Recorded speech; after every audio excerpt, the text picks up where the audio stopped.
Social media के मेरे दोस्तों, आपको सुनील गोस्वामी का सादर नमस्कार। कथावाचक देवकीनंदन ठाकुर जाति या वर्ण से ठाकुर नहीं बल्कि ब्राह्मण हैं। नाम के आगे ठाकुर लगाने और ठाकुर जैसी हेकड़ी रखना दरअसल इनका चस्का है, और मुझे लगता है कि कथावाचक होने से पहले इनका चस्का ज्वारी बनने में भी रहा होगा।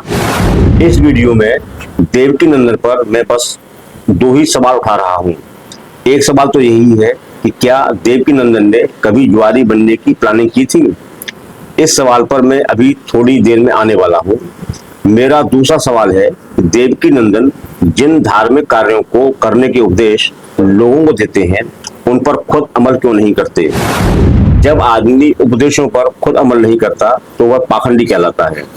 आइए देखते हैं कि देवकीनंदन का पाखंड क्या है। सनातन बोर्ड, आप सारे मंदिर जो भारतवर्ष में है वो सारे मंदिर सरकार से मुक्त करा लीजिए, क्योंकि कोई और धार्मिक जगह सरकार के अंडर नहीं है। सिर्फ भारत के मंदिर जो सनातनी मंदिर है वही अंडर है। सरकार को चाहिए कि वो हमारे मंदिर छोड़ दे और सारे मंदिरों को एक बॉडी बनाए, सनातन बोर्ड। नो तिलक नो एंट्री। तो दोस्तों, आपने देखा और सुना कि हमारे ठाकुर साहब सनातन के बहुत बड़े वाले पैरोकार तो हैं ही। राम मंदिर में जो चढ़ावा चोरी हुई, ऐसी घटनाएं आगे और किसी मंदिर में न हो, तो इसके लिए इनका सुझाव है कि एक सनातन बोर्ड बनाया जाए।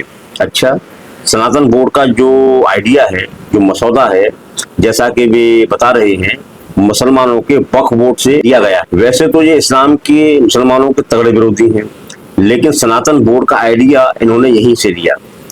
जब इन्होंने वक्फ बोर्ड जैसा सनातन बोर्ड बनाने का चिंतन हमें बता ही दिया है, तो इन्हें पता होना चाहिए कि वक्फ बोर्ड पर तो भ्रष्टाचार और बेईमानी के सवाल अक्सर उठते रहे हैं, और मोदी सरकार ने वक्फ बोर्ड में सुधार के लिए कुछ कदम भी उठाए हैं। तो कोई गारंटी तो नहीं है कि अगर सनातन बोर्ड बन ही गया तो मंदिरों में चढ़ावा चोरी जैसे अन्य भ्रष्टाचार रुक ही जाएंगे। ऊपर दिखाई गई वीडियो क्लिप में आपने यह भी सुना कि ब्रजवासी देवकीनंदन कह रहे हैं कि जिसके माथे पर तिलक नहीं उसे कथा में प्रवेश नहीं। बड़ी अच्छी बात है।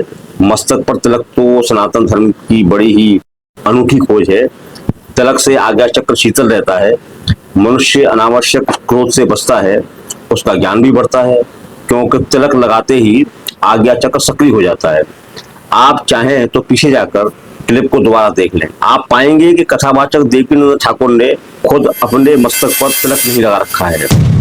इनके साथ जो इनके चेले चंटारे खड़े हैं, उनके ललाट पर तो तिलक है, लेकिन ठाकुर साहब के माथे पर नहीं है। इनका माथा सूना है। जब कोई उपदेशक किसी उपदेश पर खुद अमल न करे, इसे पाखंड ही कहते हैं। ऐसा नहीं होता कि पुलिस का आला अधिकारी एसएसपी सिपाहियों से, दरोगाओं से तो वर्दी पहनने के लिए कहे और खुद बिना वर्दी घूमता रहे। चलिए दोस्तों, अब देवकीनंदन ठाकुर से पूछे जाने वाले अगले सवाल पर आते हैं। सवाल है कि क्या हमारे ठाकुर साहब इसलिए कथा वाचन के क्षेत्र में आए कि उन्हें जुआ खेलने वाला ज्वारी बनाया जा रहा था? अगर वो कथावाचक न होते तो क्या ज्वारी बन जाते? क्या ज्वारी बनने की उन्होंने कभी योजना बनाई थी? फिर बाद में उन्हें सद्बुद्धि आई और उन्होंने कथावाचक का धंधा अपना लिया।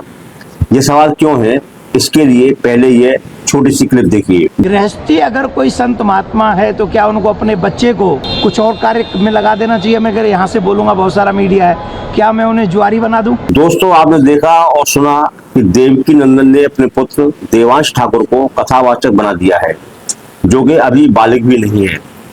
इनका यह बालक अभी हाथ पैर नचाना ही सीख रहा है। आगे चलकर यह सुखदेव से भी बड़ा कथावाचक बन जाएगा, इसकी संभावना भी दूर दूर तक नहीं है। देवकीनंदन से पूछा गया कि आपने अपने बेटवा को कथावाचक ही क्यों बनाया, या बनाने की राह पर उसे डाल दिया है? तो उनका जवाब बेहद और बेहद ही शरारतपूर्ण था। उन्होंने कहा कि कथावाचक न बनाता तो क्या ज्वारी बना देता? इसलिए मेरा सवाल है कि देवकीनंदन को कथावाचक किसने बनाया? क्या उन्हें भी ज्वारी बनाया जा रहा था? और अगर वो कथावाचक न बन पाते तो क्या आज बहुत बड़े ज्वारी होते? इनके अलावा आज जितने भी कथावाचक हैं, क्या वे भी ज्वारी ही बन जाते अगर कथावाचक होने का अवसर उनके जीवन में न आया होता। तो सवाल तो ये भी है कि क्या इसका उल्टा भी हो सकता है?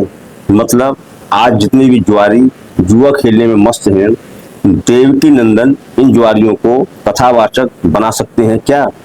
वैसे देखा जाए तो जुआ खेलना या खिलाना कोई बहुत ज्यादा बुरा धंधा भी नहीं है। यह धंधा कथावाचन से तो कुछ अच्छा ही है। देवकी नंदन चाहे तो जुआरी होने को प्रतिष्ठा भी दिला सकते हैं। ऐसा कैसे हो सकता है? जिस शख्स को वे अपनी कथाओं में धर्मराज कहते हैं, उस युधिष्ठिर को जुआरियों का रोल मॉडल सिद्ध कर सकते हैं, यानी कि एक आदर्श सिद्ध कर सकते हैं युधिष्ठिर को जुआरियों का। एक बार जब किसी काम को प्रतिष्ठा मिल जाती है तो वह काम सराहनीय हो जाता है। एक्टिंग को जैसे जैसे प्रतिष्ठा मिलती गई, फिल्मी एक्टर सराहनीय और लोकप्रिय होते चले गए। इसलिए देवकी नंदन जुए को प्रतिष्ठा दिलवाएं, उसे धर्मराज का धार्मिक कर्म बताएं, फिर अपने बेटे को जुआरी ही बना दें, तो उसके चेहरे पर 4 नहीं बल्कि 8 चांद नजर आएंगे। धर्म के आगे कानूनों की कोई ज्यादा अहमियत नहीं होती है दोस्तों। अब कानून तो है कि धार्मिक किताबों को पढ़ पढ़कर कथाओं का वाचन कोई भी किसी भी जाति का मनुष्य कर सकता है, लेकिन धर्म के जो गार्जियन हैं वो कहते हैं कि नहीं, ये काम तो सिर्फ ब्राह्मणों का है। तो इसी तरह जुआ खेलने में, जुआरी होने में, जुए का धंधा करने में कानूनी प्रतिबंध तो है, पुलिस पकड़ कर ले जाती है। वैसे तो जुए का धंधा कानूनन राज्यों का विषय है, लेकिन इस पर एक केंद्रीय कानून 1867 का है जो सार्वजनिक जुआ प्रतिष्ठानों के संचालन को प्रतिबंधित करता है।